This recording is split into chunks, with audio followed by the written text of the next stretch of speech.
here with Jordan Geesey of Limiting Factor. We rang the bat phone and we got some questions about some interesting tidbits we've heard at an industry conference that affects Megapack.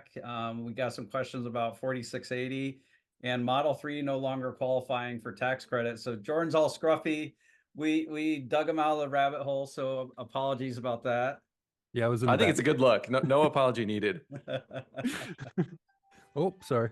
So we will get to Model 3, but even bigger news broke recently where at a conference, maybe you can get into it, Matt.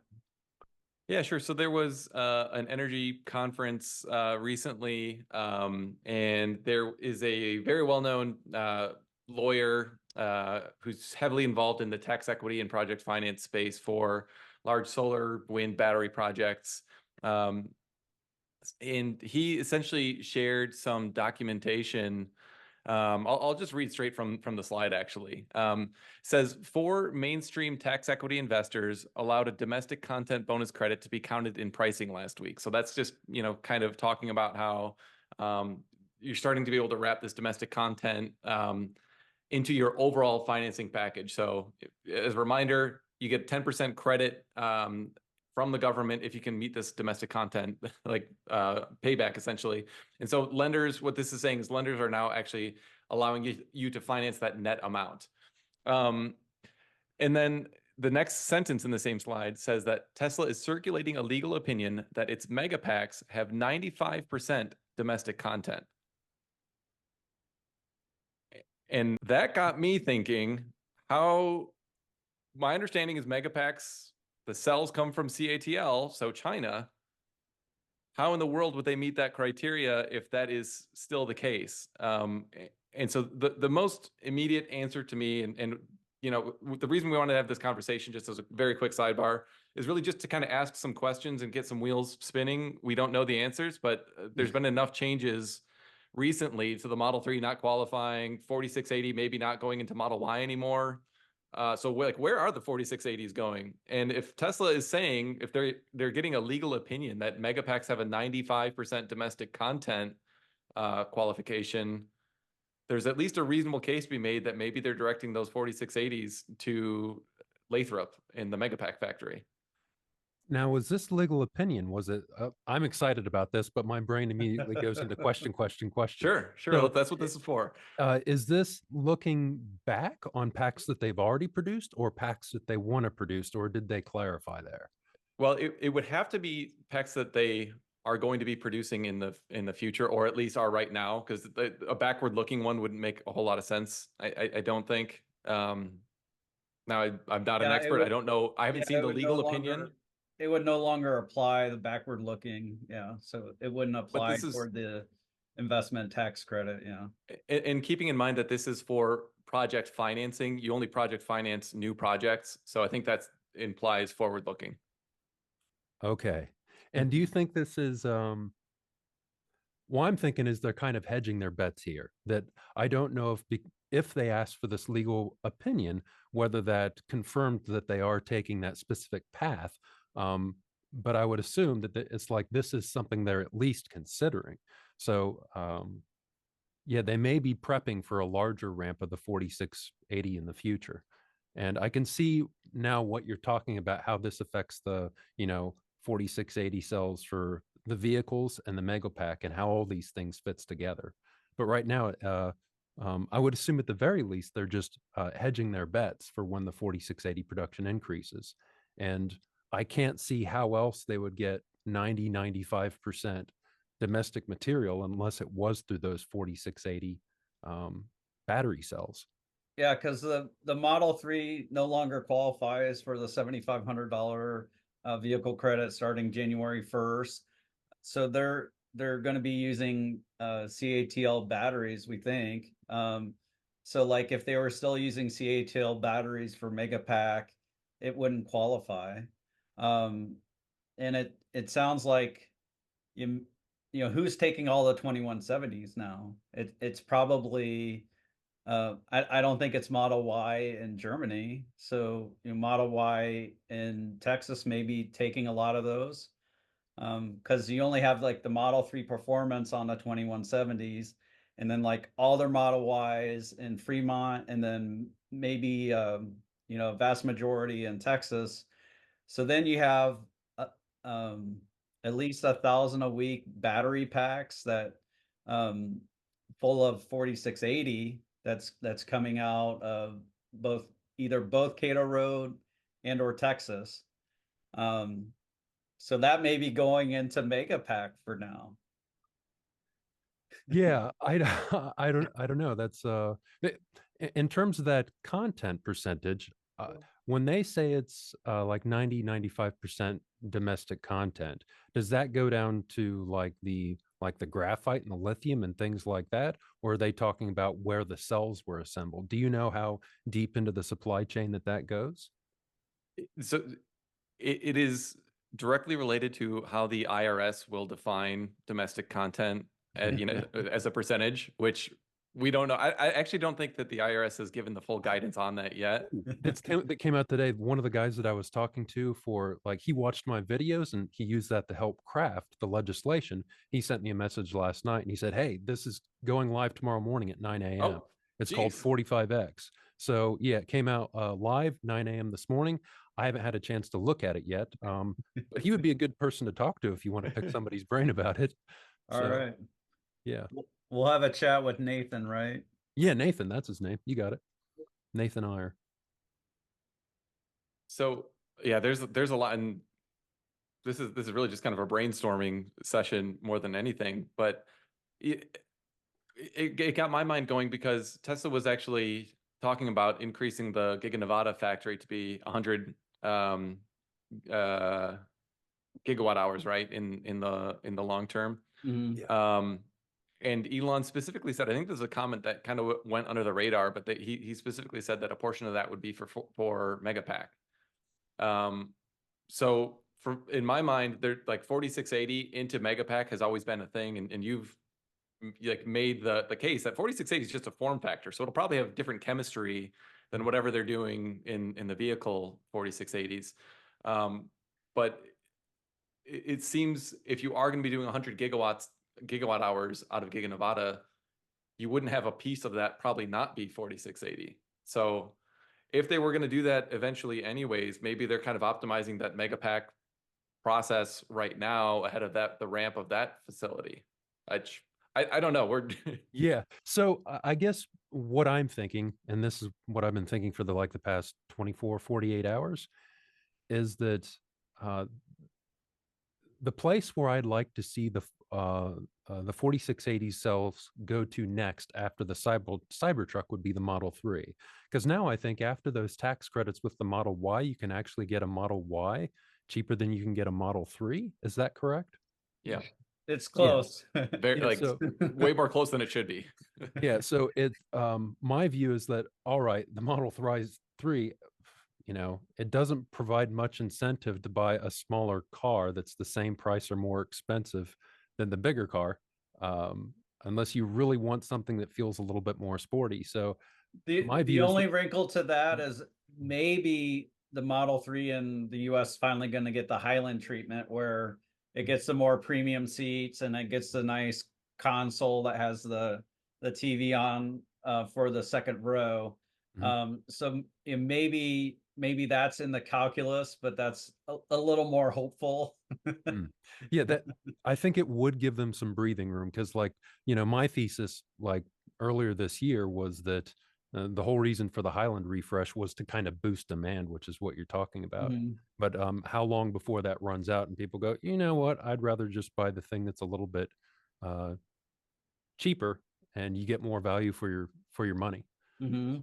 Um, but yeah, so yeah, I think putting the 4680s into the Model 3, that would allow them to reduce the price of those battery packs. I forget what it was in the past by like $3,000 to $6,000 once you include the manufacturing savings and um, the production tax credits. I forget Mhm. what those specific tax credits are called, but $3,000 to $6,000. Like That should, 45Q or something like that. Yeah, it's the $49 per kilowatt hour yeah, combined cell and pack credit. Yeah. exactly. So that's where I'd like to see the 4680 cells go next. And then after that, I didn't really have a view as to where they should go next. So if I can put on my greedy capitalist hat for a second, though, just to kind of play devil's advocate, I can essentially get the let's say $3,000 tax credit or something like that for 4680s going into a Model 3, and I can pass that savings on to customers to make the Model 3 a little more affordable, right? Or I can put them into my Megapack, not pass those cost savings on to anyone, essentially bank the same $49 per kilowatt hour credit, and maybe my Model 3 demand dries up a little bit, but my margins will be a little fatter in the meantime. Is that the sort of calculus that Tesla might be doing right now? Well, that's the kind of the calculus that I was running in my head. It's like, well, you really need to have a deep understanding of how these prices are going to affect your demand, how much that's going to affect your manufacturing output, like whether, is it worth just letting the Model 3 demand dry up a bit and then produce more Model Ys or something like that? I don't know all the levers that they have to pull and how that accounting works.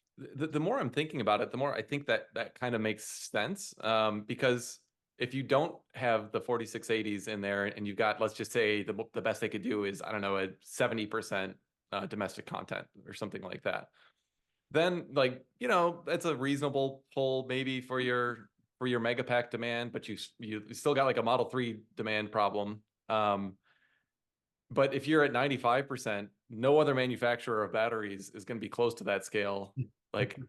So you're just going to win de facto. Like, hey, if you want a battery and you want to save 10%, you've got to go Tesla. It seems to me that their pricing power would be a lot larger, to kind of direct those cells to Megapack than by kind of putting them in Model 3, which already is facing a kind of host of demand issues. So I don't know, maybe Model 3 is just withering on the vine for now, which isn't a great story either. I mean, that would certainly hurt, automotive volumes next year. I don't know how Fremont's overhead absorption would handle that. So there's a lot to consider here.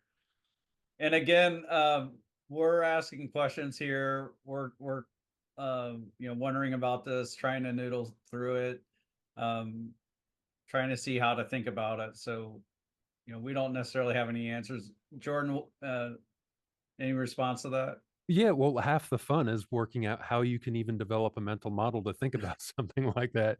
So the answer, it's fun to get the right answer, but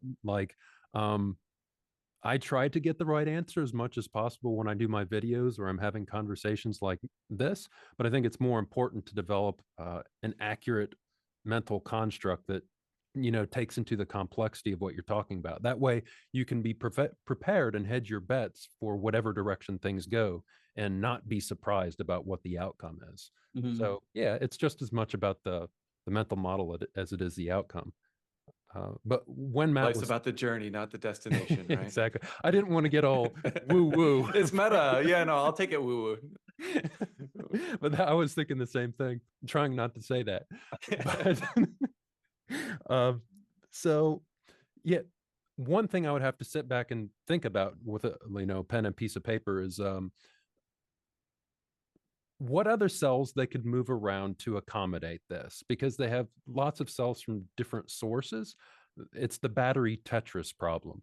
So we're only looking at one or two moves shifting around this battery Tetris, but what if you move this cell supply to here, which frees this up, which allows you to do that? I'd have to think about, second and third order kind of like impacts.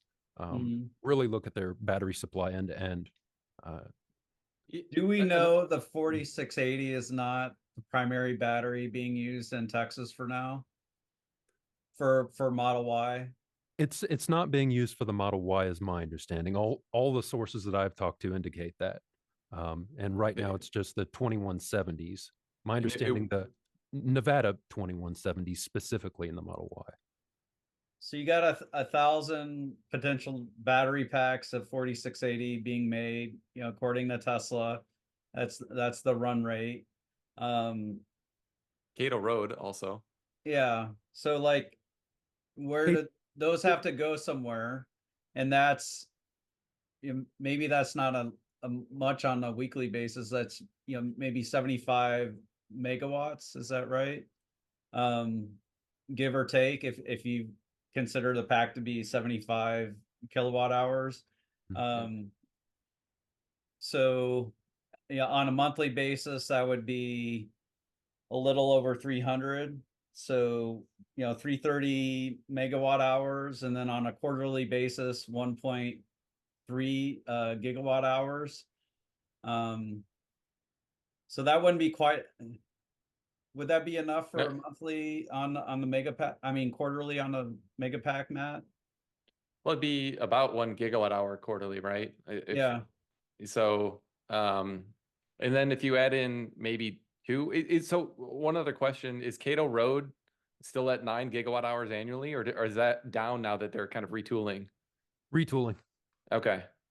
So maybe that's not there, but they might have like built up some inventory potentially from the long ramp time that they had there. But I mean, Lathrop is supposed to be doing 40 gigawatt hours. We think, as of our latest estimates, they're more like, or no, was it 20? Man, I'm getting my numbers all jumbled now. Was Lathrop 20 or 40 in the long term? I thought it was 40. And 40. I thought they were more like 18, 20 per year right now based on the current run rate. So doing 1 gigawatt hour per quarter is like, that could be one small piece of the supply potentially, but But seems not like enough, right? not enough. So maybe they give that as an option to suppliers. I mean, that's another, way we could think about this. Hey, if you want the 10% domestic content bonus and the 95% domestic content batteries, we'll price that up here. And if you are comfortable with just the CATL batteries, we can meet your need and we'll price it a little bit lower. That's another option. I don't know how flexible their Lathrop facility is to kind of handle those different cell types, but I would imagine that's something they could handle. And it seems like that would be a good way to kind of, take advantage of the different price sensitivity of your different customers. If somebody doesn't really care that much about domestic content because the whole rest of their facility already meets the 10% threshold to qualify, and there's no difference to them between getting 95% and 50% on the battery pack portion of what they're building, well, maybe they'd be happier having a slightly cheaper price point. Yeah. I'll add a speculation. Maybe now that there's the $45 per kilowatt hour, maybe Panasonic's finally gotten off their butts with Giga Nevada and finally like really getting after expanding production. So maybe there's some 2170s to add to the mix there. Who knows? What do you think, Jordan? Well, I would have to read that email that I got, a message that I got from Nathan last night, but he was really excited about, the impact that these credits are going to have on American manufacturing. That seemed to be the focus of what he was talking about. This is going to eat everything. He said something to that effect. Wow. So yeah, it's like, this should really light a fire under people and get them motivated. I did pull up while we were talking just a quick article about that new ruling that came out this morning, and it looks like the main takeaway is that there's an exclusion for raw materials from the production costs. So that's potentially, a pretty meaningful impact. Now, I still think that wouldn't allow for the CATL cells to qualify, at least for the Tesla's 95% threshold. I still don't know how you'd get there if you didn't have US, made cells. But that's at least one important kind of exclusion. But again, Tesla wouldn't have known this because this presentation was from, I think, a week ago, maybe 2 weeks ago, and the rules just came out this morning. So it's a legal opinion. Keep in mind, it's not like a hard and fast, truth that's been upheld in the courts or anything like that. But I think that generally that's going to carry some weight. Yeah, the 95% is something that's out of all this, that surprises me the most, because that would mean pretty much, well, everything but the lithium, maybe. or everything but like the separator or something like that, because like they have a lithium refinery here, and the video that I'm working on right now is about graphite anodes. So the graphite anode makes up like 20 or 30% of the weight. The cathode makes up like a little bit more than that. So outside of that, you have the copper and aluminum and the separator. So what is the 5%? I think it would be, Yeah, maybe the electrolyte. I don't know.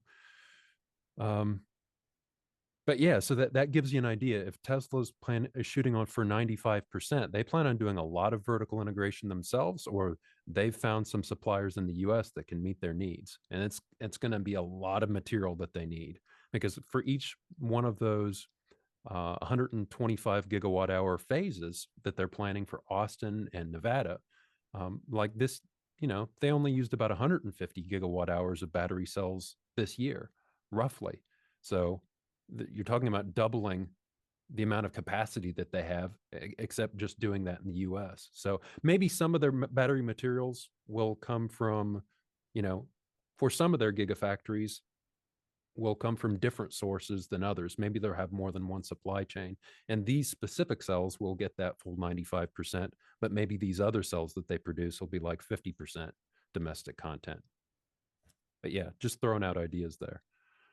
We've already run a little long, so I want to Okay. ask about a question people have about China and no longer exporting certain materials, or maybe mandating that they're the ones that put these materials into their batteries. So graphite has been a big worry. Is there the ability, do you know, for others to get non-Chinese battery grade graphite into these anodes? Is that right? Anodes, graphite anode. They have a stranglehold both on the natural market and the synthetic graphite market, and this is what I'm trying to work out. Because when I script these videos, usually I'm trying to answer the question for myself, and then Uh-huh. I just kind of take people through my process. But yeah, they have a stranglehold on the market. Now, my understanding when I started looking into that graphite restriction, it didn't sound like much of a restriction yet to me. It sounded what they were doing is they were putting in place controls to monitor where that graphite was coming from and to. So it Okay. doesn't sound like it's going to actually create a big restriction on the graphite flow for now. With one caveat, which is that while they're putting this in place, I think they're stopping some of the flows and go, all right, as soon as we get this process in place, then we'll resume the flow. And I think there's a lot of people who've gotten involved to make sure that it doesn't interrupt the flow of the supply. So Okay. yeah, it doesn't sound, I can't see any big impacts on the moment from that, but I haven't looked in depth. I was just reviewing information from like Benchmark Minerals. So they're putting in place the potential to cut off that supply if they need to. So you don't think South Korea is suddenly losing access to graphite to put into their batteries? They did discuss that, but it sounds like there might be an interruption in the flow, but I didn't see any concrete evidence that they were actually intentionally restricting the flow so far. Okay. So, but once again, that was just my initial view after looking into it for about hour. Awesome. Yeah. Well, thank you, Jordan, for going along on this little ride for us. Matt and I are financial advisors. This is not financial advice. You can find Jordan on The Limiting Factor on YouTube and on X as Limiting the, at Limiting the. And yeah, do your own research, trade at your own risk, in our opinion, all that good stuff. Any final thoughts before we go, Jordan? Just on the graphite point, I would say that I think Tesla needs to vertically integrate into graphite or find somebody in the US who can produce it, because you hit on an important point there with the graphite. It is outside of lithium, it is one of the biggest potential pain points. But you'll learn more when I release my video. So yeah. Or maybe the Australian miners or Canadian miners need to vertically integrate some of that processing themselves, which some of the miners do already for other battery materials. Is that right? Where there's some lithium miners, maybe they're in China, where they also do the refining. Yeah, and that's one way we can make the overall supply chain more efficient. And I expect that'll happen over the next couple of decades as we get deeper into this energy transition. All these inefficient processes that have been atomized and fractured across the globe need to be more vertically integrated to reduce costs. And that's one way to increase competitiveness for producers or increase their profit margins. So I see more of that happening. Yeah. Awesome. Well, thanks again. And Matt, great find on finding this conference proceeding. This was public information about the 95% on Megapack. And we'll go ahead and end it there. Bye for now. Yeah. Thanks for having me. Thanks, Jordan.